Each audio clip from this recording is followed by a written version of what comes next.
We started fighting, and then I started telling them that people are dying because of them, and they were really surprised at the beginning. And they were telling me I'm a moron, that I'm stupid, that something's wrong with me, because everyone here loved the police.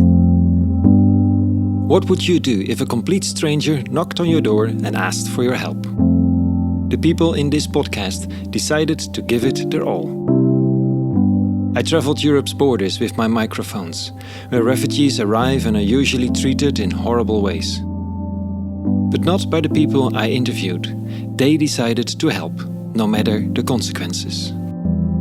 I'm Rico, theologian, artist and director of a world of Neighbours. And these people are my heroes and role models. The whole of Europe should hear their story. This is Living as Neighbours.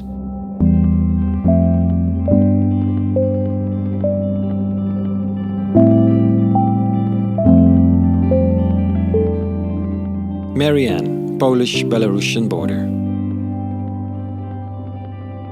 She lives next to the oldest forests of Europe. People are being pushed over the border by the Belarusian regime. She dedicates her life, her family, all her energy to save whoever can be saved. We meet in her house. This is where she gathered the first helpers. Now, everywhere along the border, Polish helpers gather underground. It's illegal to help here. It's morally necessary too, and it comes with great costs. Meet Marianna, who will not give up, ever. She tells me that she wanted a quiet and peaceful life in forests near the border. It turned out to be very different.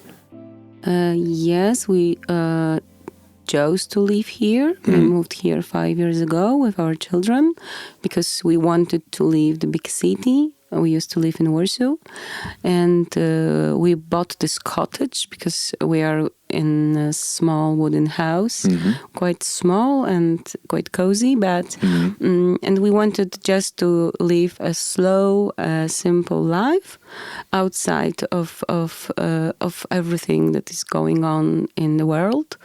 It was wonderful for the first 3 years. Tell us a little bit about that life, because we're going to feel the contrast later. But tell us a little bit about that slow and beautiful life you had. Yes, we used to grow vegetables.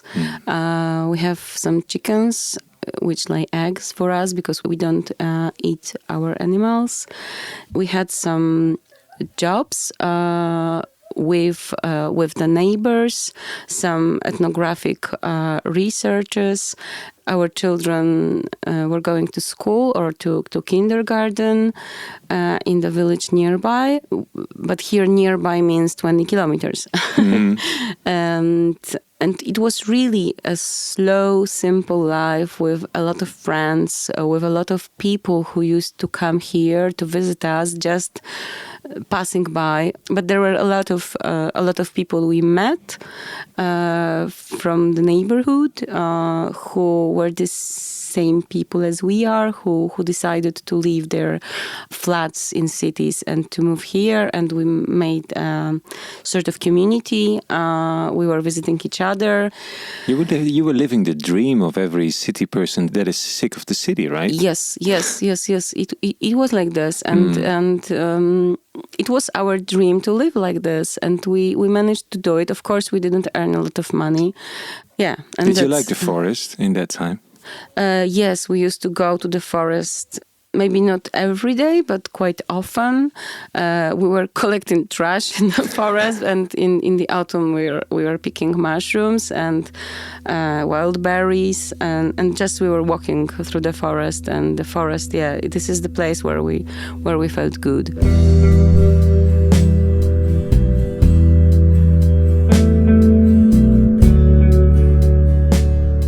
And then something happened.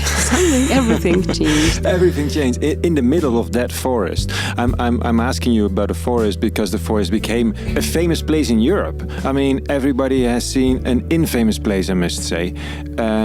Everybody has seen the pictures and the stories when something really drastically changed in that forest. At the beginning, it was not the forest because these people were walking through villages, through the streets. These people? These people people, yeah. I don't like calling them refugees or migrants, of course. For me, they are just people walking by, people on the road, yeah, on the move. So at the beginning, they didn't know that Polish people will be trying to catch them.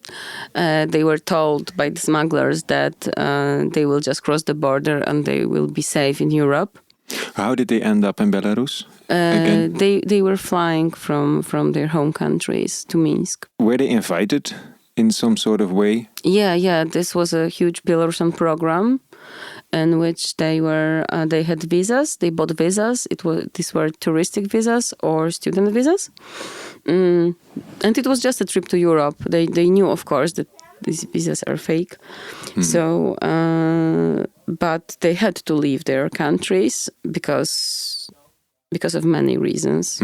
And it's not my job to decide if their reasons were good or bad or anything else. So we started seeing movies on Facebook made by our neighbors from the neighborhood, from the villages which they started crossing. And of course, we at the beginning we tried to tell people in these villages that it is absolutely legal to help these people, to give them food, to give them water, to give them clothes. And at the beginning it was the middle of the summer, so the weather was quite good, so they didn't even need more. But the border guards did the same thing. They also went through villages telling people that it is illegal to help them, and their duty is to call the guards, and that these people are terrorists, that they will start stealing things, murdering people, raping women, stealing cars, robbing houses, and so on. So people, of course, they didn't trust us. They trusted the guards, because the border guards here are locals, of course.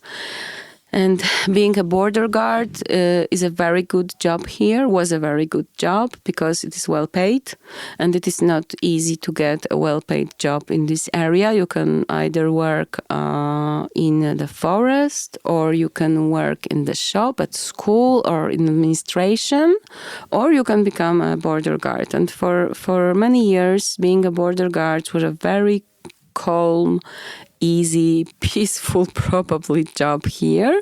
And even though I was raised as a person who don't believe, who don't trust people in uniforms, these border guards here were really great. They used to they didn't stop us. They learned very quickly that we are locals.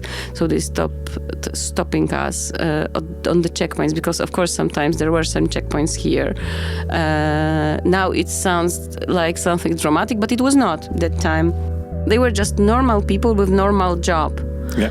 And they were not monsters like they are now.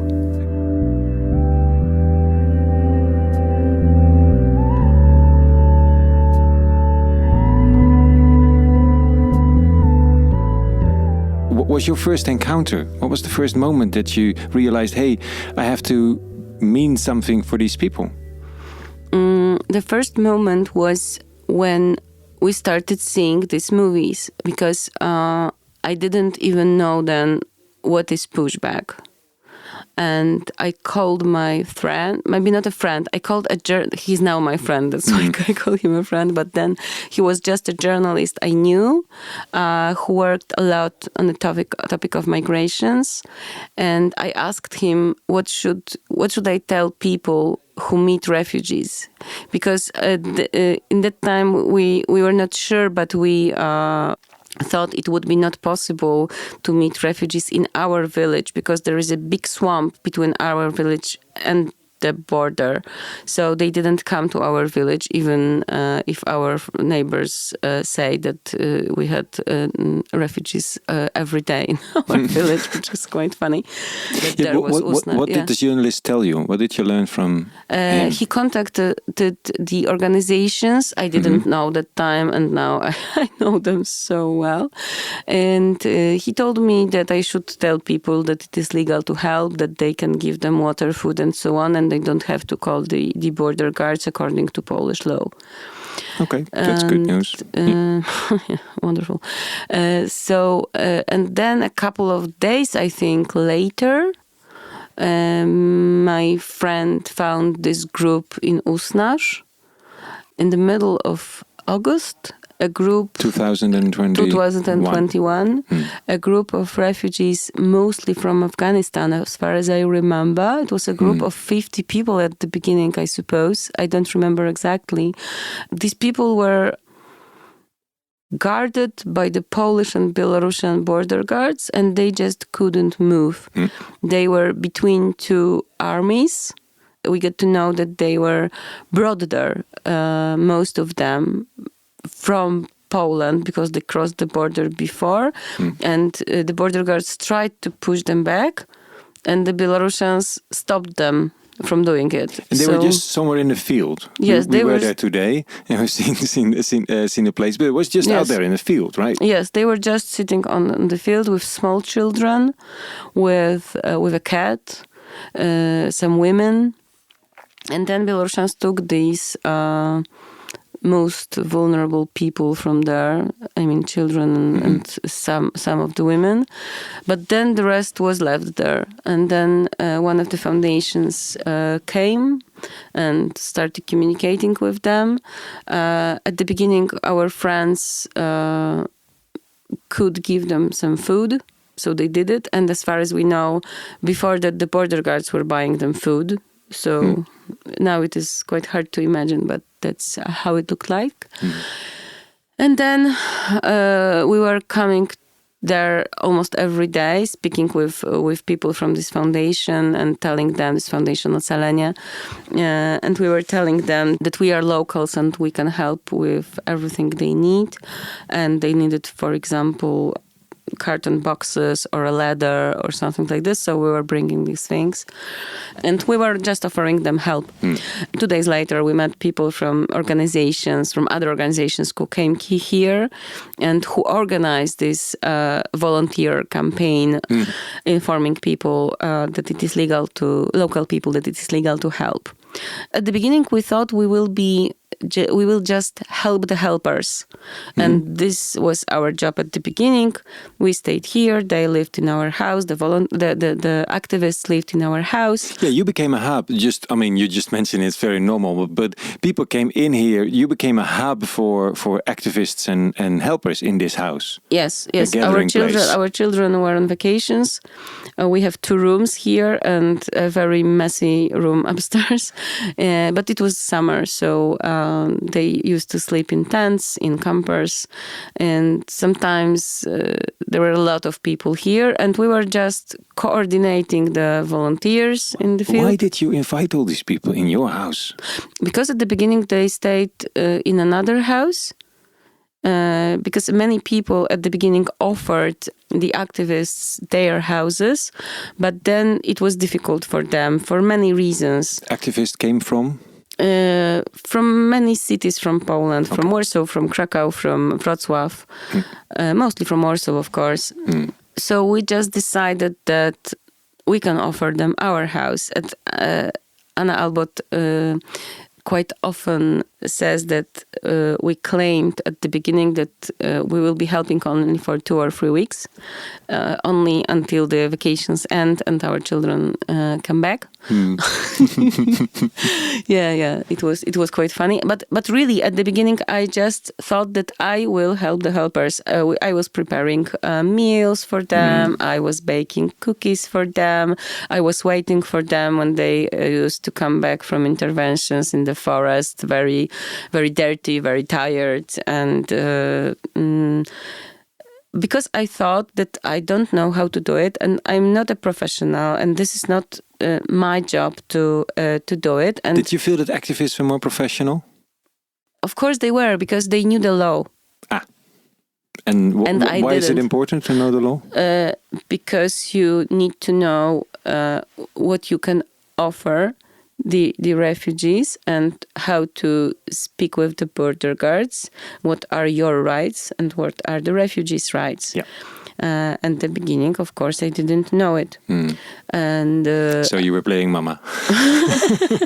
yes, and I was quite good in it, which is quite surprising because I'm not good in it, as a matter of fact. But yeah. Well, I feel very warmly welcomed here. So Yes, but I don't behave like a mama. Sorry, Okay. I really don't. Who gave you tea and biscuits? okay, that's your husband. Yeah, that's for sure. True. That's true. Yeah. So the activists started living here.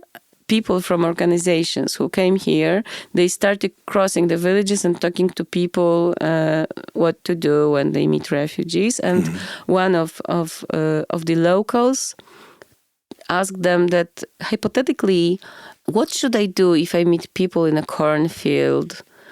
And they gave him the answer that he can give them food and so on. And he said, and hypothetically, if I would tell you that they are still there. Yes, and they met a group of as far as I remember, 8 guys. And then they spent some time with them. And that time they believed that if they call the border guards and if they claim that these people want asylum in Poland, it will be with them, with the activists, that the border guards will not push them back. Yeah, because that's the law. That's the law. When you ask for asylum on a territory, Yes. you should be granted a procedure. Yes.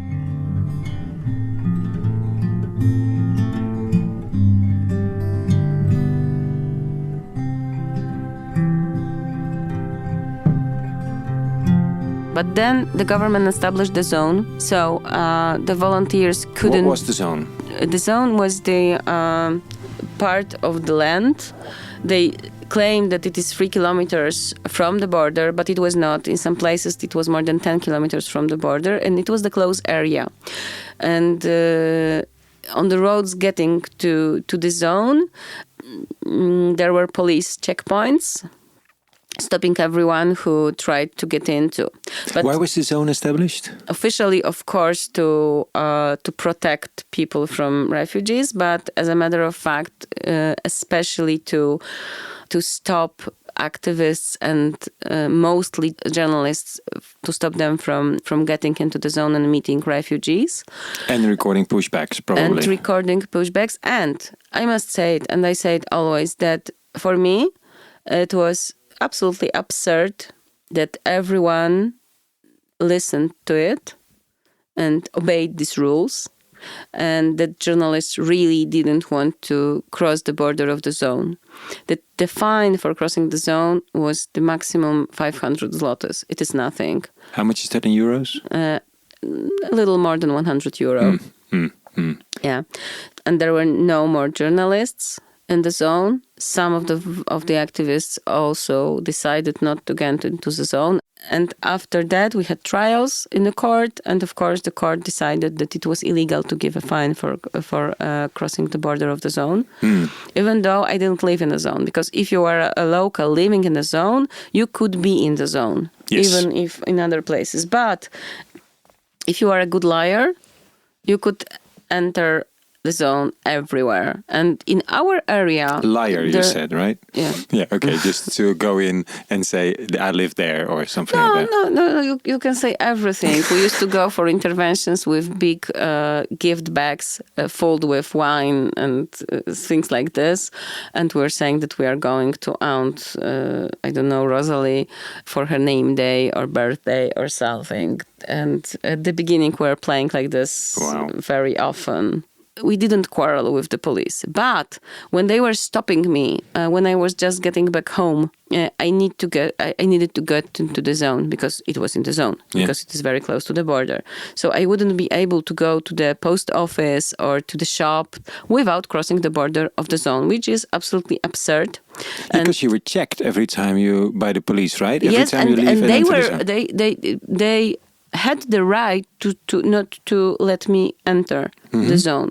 But because I'm a good liar and I'm just a middle-aged woman with 2 children, I use it. I use the way I look like, I use the way I can speak with people. So it was easy to get in. But if I was in a better mood and then every time I was quarreling with them. When they were asking me to show the documents, I was telling them that I will not do it. And then we started fighting. And then I started telling them that people are dying because of them. And they were really surprised at the beginning. Then they got to know me, so they were not surprised anymore. But at the beginning, they were really surprised. And they were telling me that I'm a moron, that I'm stupid, that something's wrong with me, because everyone here loved the police. They were absolutely sure that this is because of their safety. So yes, that's how it looked like at the beginning. There were a lot of checkpoints, a lot of military trucks without license plates. Wow. Yeah, I can show you the photos.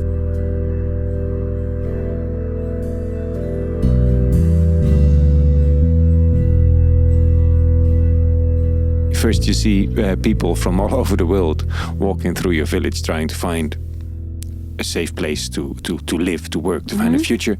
And then all this military equipment and checkpoints, and the whole world changes, right? Yes, and you could meet military with long weapons in the streets. Heavily armed, and people stopping your car with your children inside with these weapons into your car, pointed into your car and into you and your family. For us, it was horrible. Yeah. But of course, for most of the locals, I think it was not. How was it for your children? My daughter, at the beginning, she didn't understand it. She was waving even. And I told her that it is absolutely forbidden to do it. She was 5 when it started, and our son was 11. And for him, from the beginning, it was horrible because he's a very sensitive and clever guy. And he was much older. And then in November, probably, one day, our daughter went back from the kindergarten. And she said it was during things that happened in Kuźnica. And these accidents are called the Battle of Kuźnica by the guards. And let me remind it that it was there was thousands of refugees on the border, on the Belarusian side. 4,000 people. I think everybody has seen the images of the people that were. It was very well prepared, because this is the only image Polish people remember. So during that time, our daughter came from the kindergarten, and one evening she told us that soldiers are good, refugees are bad, and they were drawing pictures for the soldiers, and the soldiers are protecting us, and the refugees are throwing stones and sticks towards our village and towards her kindergarten, and the soldiers are good because they stopped them from doing it. That's what your child told you when she came back from kindergarten? Yes. How was that for you? I was not at home that time. My husband was, and he called me. He was absolutely furious, and he started telling them that it is rubbish, it is absolutely bullshit. And then I went back home, and I started talking to her, and I told her many things that happens on the border. I would never do it if I was not forced to do it, because it was not the knowledge she needed. what the soldiers are really doing with children in the forest. So I had to tell her. It's traumatizing. Absolutely. To tell these stories. Yeah. So of course I didn't tell her You do everything, but I had to tell her something. And luckily, during that time, there was a refugee girl from Iraq who had the permission to stay, not legally yet, but legally live just in a flat in Białystok. She was able to move, to go wherever she wanted. She just had to be once a week in a border guard office. And because we met just right after she left the forest, she is a really very pretty girl. She really looks like a princess with very, very long, beautiful curly hair and very, very pretty face. Because she was going to visit us. We liked each other a lot. And I asked her if I can use her to show my daughter how a refugee look like. So when she visited us, I told my daughter, look, this is a refugee. Can you imagine her throwing stones towards our house? And this girl also really liked children. And my daughter is a very easygoing person who really loves guests and all people who come to our house. For her, it's absolutely wonderful that we have so many people in our house. So she was playing with this girl for a couple of hours. And yes, and then in Polish would say she was bought. We bought her. And then, of course, she doesn't know everything. But, for example, she helps us packing things for refugees. We prepare packages with food and water and stuff. And she really likes doing it. So she sits on the floor for many hours writing food on every piece of it. And once she also told us that the teacher told one girl, don't play with water in a mug because you will get wet like a refugee. And then when the war in the Ukraine started, everything changed because then the word refugee was not bad anymore. It was a good word and refugees were good. And yeah, it was safer because at the beginning we didn't want our girl to tell anyone that we are helping refugees. But then when everyone here also, everyone was helping refugees, it was okay that she would tell that because no one would imagine that we are helping not Ukrainian refugees. It's not easy for a small kid to not talk about things that are so important. No, in the life of the parents. We didn't. We couldn't let her have any knowledge she couldn't share, because our son knows almost everything. Oh, how old was he? 11. Yes, he was 11. Now he's 12, and he knows everything what is going on, and it is for sure too much. He helps us only when he wants it. I never push him to do it. Sometimes he even went to the forest to help us clean the abandoned camps. And for me, it was a little too much, but he wanted to do it. And he's a clever guy, so I decided that he can decide if he wants to go or not. And he was even teaching our friends how to do it, that you should check the pockets, look for the documents when you are cleaning the pockets camps, of the tents, etc. The pockets of the clothes. Oh yes, of course. Left in the forest. Yeah, so he is already an expert. Yeah, and he helped us packing things for interventions. Yeah. When we go to help people in the forest, and when he was one day we were packing things for 8 people. Who we knew that they crossed the border through the river. And then a day before, when they were pushed back through the river, because the soldiers also put people to the river when they were pushing them back, that they lost one of them. And we were not sure if they already found this girl or if she drowned or something. We were packing backpacks, me and my son, because my husband was putting our girl to sleep. And then I got a message that these people are surrounded by soldiers.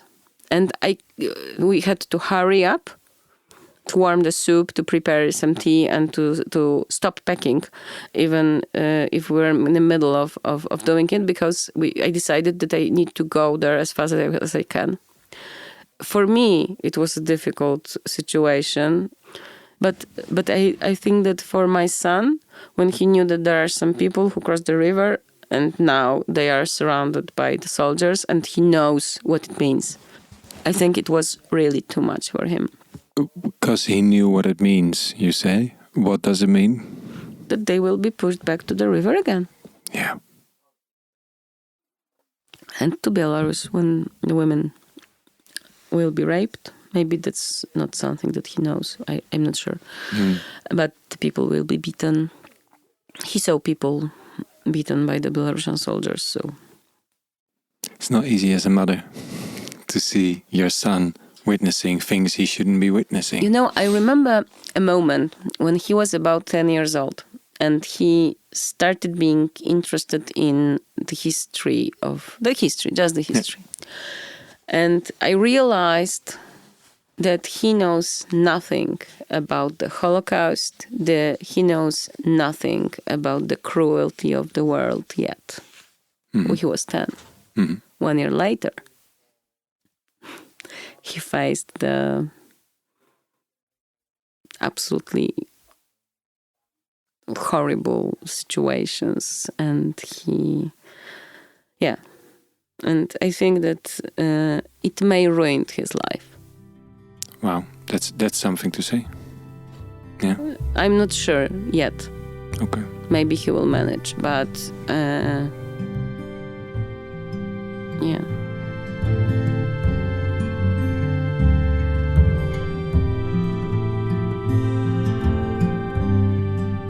Yeah, and it is impossible if you are a strongly engaged activist to stop your children from being engaged in it. You can't forbid him, because it would be traumatizing also.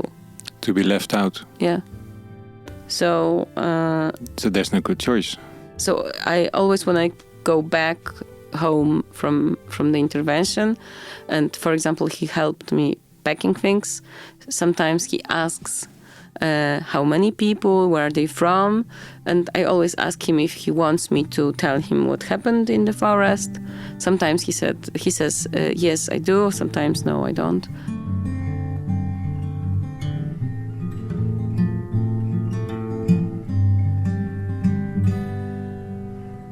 Can you tell us a few things? Now we're your son, and you're back from one or two of these interventions. Can you tell us, as listeners, what happens? What have you seen during these interventions? I don't know if it was our 5th intervention or 10th, but one of the first ones. I went with my husband. At the beginning, we were absolutely convinced that guards are not pushing back women and children. I'm not sure why, but we couldn't think that it would be possible. And we heard that there is a small girl in the forest. She was, 15 months old, and that she's with her father. And we explained it to ourselves that they were pushed back because she was not with her mother, because they lost the mother somewhere in the forest. It happens sometimes. We thought that maybe the father was pushed back with the child because the border guards didn't know what to do with the father with the child. They knew what to do with the mother with the child. Of course, we were stupid because they were pushing back everyone from the very beginning. And we left the car 800 meters from the place these people were supposed to be. How did you get that information? Because from the very beginning, we had our help number. We as an organization, not we as Grupa Granica. Grupa Granica, yes, the border group. And so they contacted us, and we were told that there are, as far as I remember, 5 people, and among them this father with his little daughter. And we left the car 800 meters from this place. And we didn't look at the correct map because we didn't know that there are huge gorges between the place we left our car and the place they are in. And it was a very deep night with a very strongly lighting moon. So we were going down and up and down and up, and it took us more than 90 minutes to go this 800 meters with only small backpacks because we were not able to take everything. And we just thought that we will go there with small backpacks, with things especially for the child. And then we will go back to the car because at the beginning this was the way we were doing it. Of course, now it sounds funny, but it was safe at the beginning. And the forest was very deep and very dark. And when we were quite close to the place they were supposed to be, I heard this girl crying, and I started running towards the voice. And then it stopped. I stopped. I didn't know where should I go. And then she started crying again, and I started running. And then suddenly I ran out from the forest, and the moon blinded me. And my husband whispered very loudly, "Stop." And I stopped because I was on the border and the girl was on Belarus. You couldn't go? No. I would go if I was alone. But I was with my husband, who is cleverer than me. And he stopped me from doing it, and we went back to the forest. You couldn't go to that girl that you had heard crying because of the border? There was no border there. Of course, there was a border, but it was only a piece of land. Yeah. There were no wire, no fence. What would have nothing. happened if you would have gone? What could have happened? I would have been arrested by the Belarusian guards, and it would be the hardest thing, because if I would be arrested by Polish guards, it would be quite okay. But no one knows what would happen with me if I would be arrested by the Belarusian guards. You could disappear. Yes. And then when we went back to the forest, a minute later, we saw a soldier passing by. Yeah.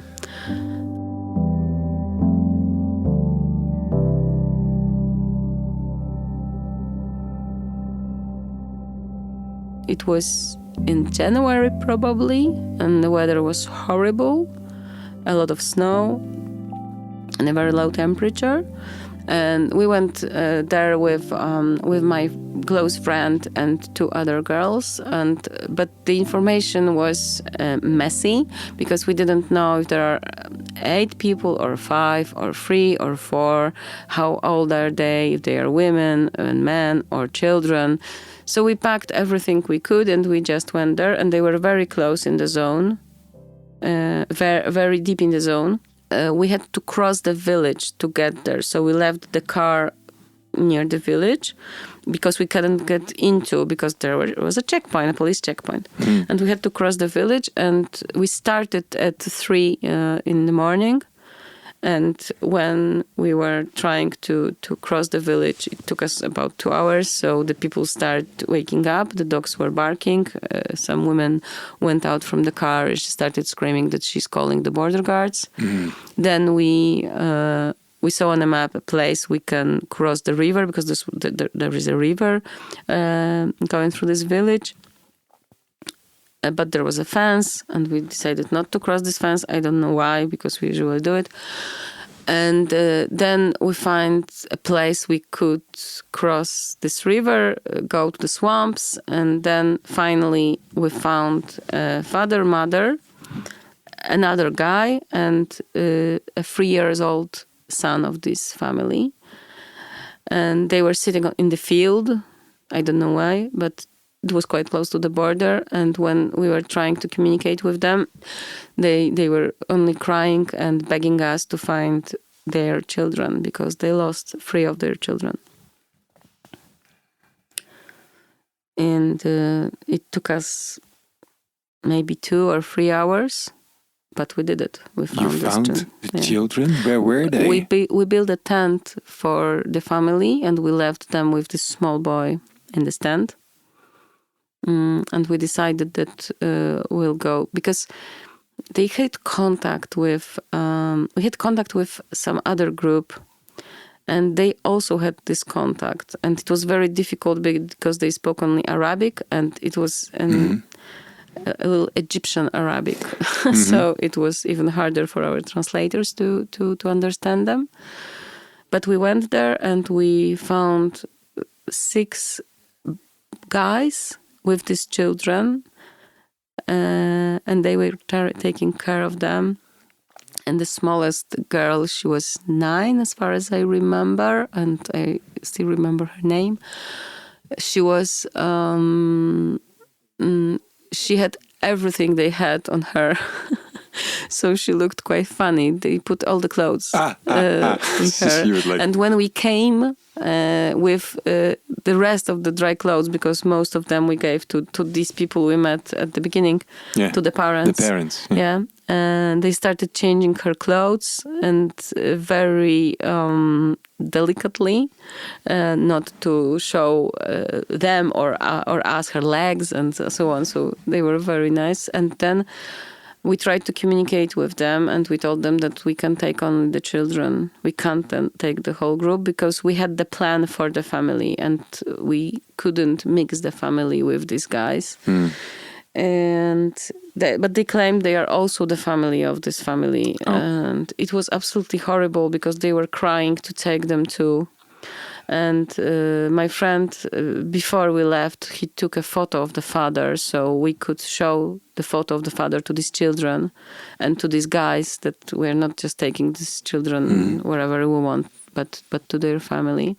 And then we had to go back with these children to the parents, leaving these crying guys in the forest.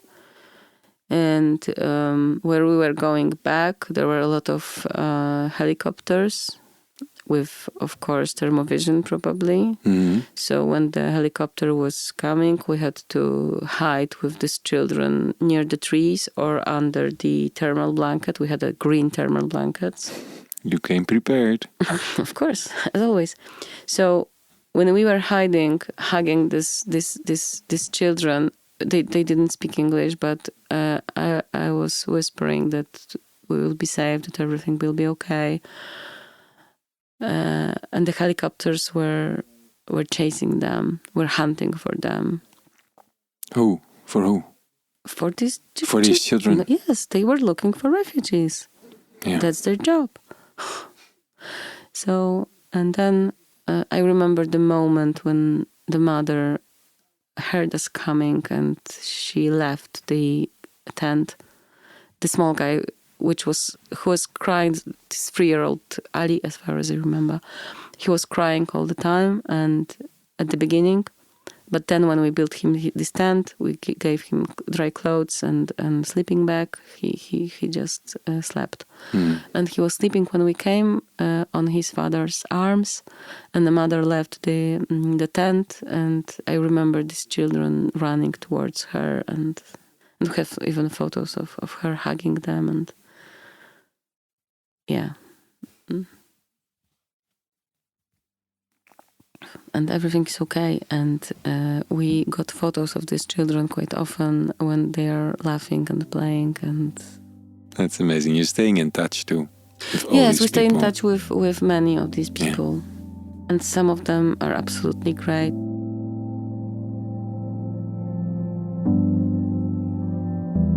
A thought crossed my mind when you were talking about hiding in green thermal blankets with kids on your lap for helicopters that were chasing the children.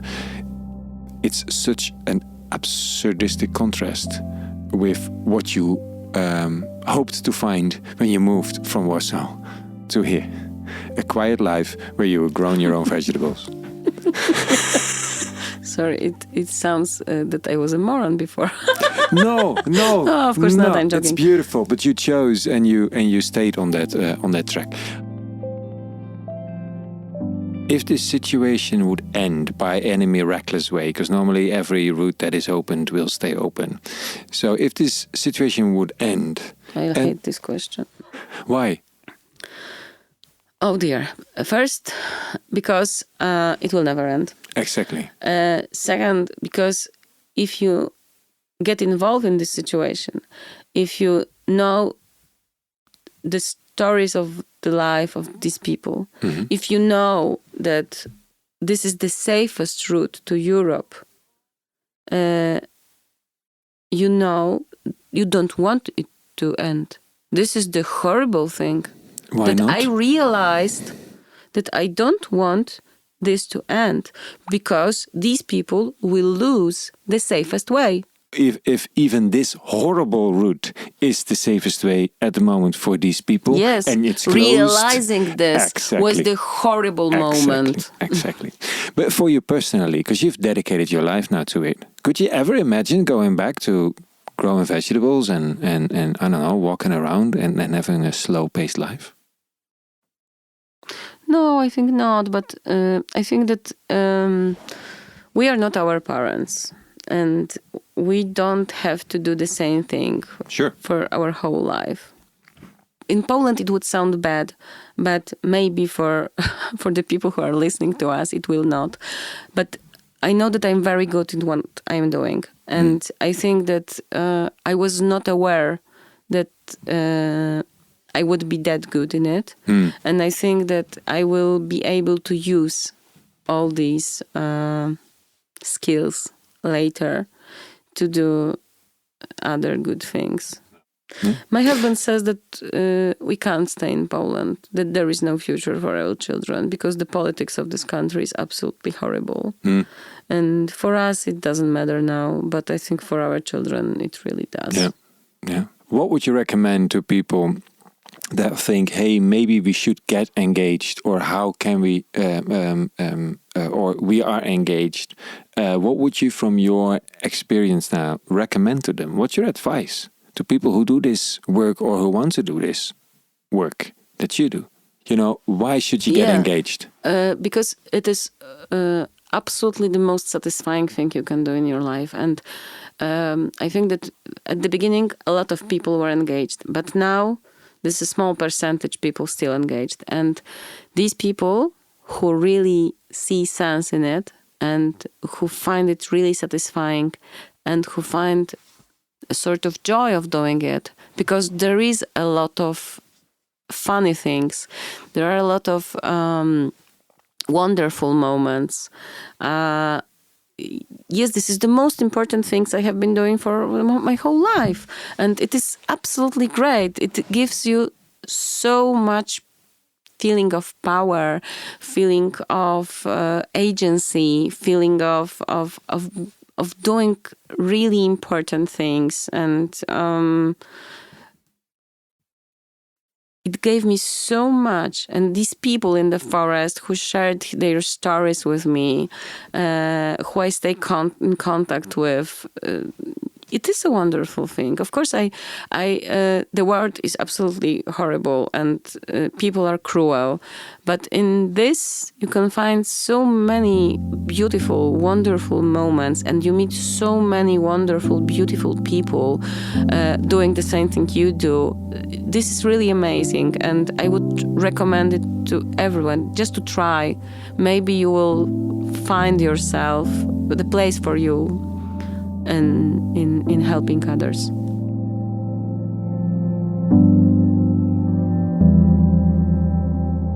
Thanks for listening to this episode of Living as Neighbours. My name is Rico, currently Network Director of A World of Neighbours. This podcast is made possible by the Lutheran World Federation with the support of the German federal government through the Deutsche Gesellschaft für internationale Zusammenarbeit. You will find more awesome people all over Europe in our network of practitioners. Follow us on @A World of Neighbours for more information and more podcasts like these.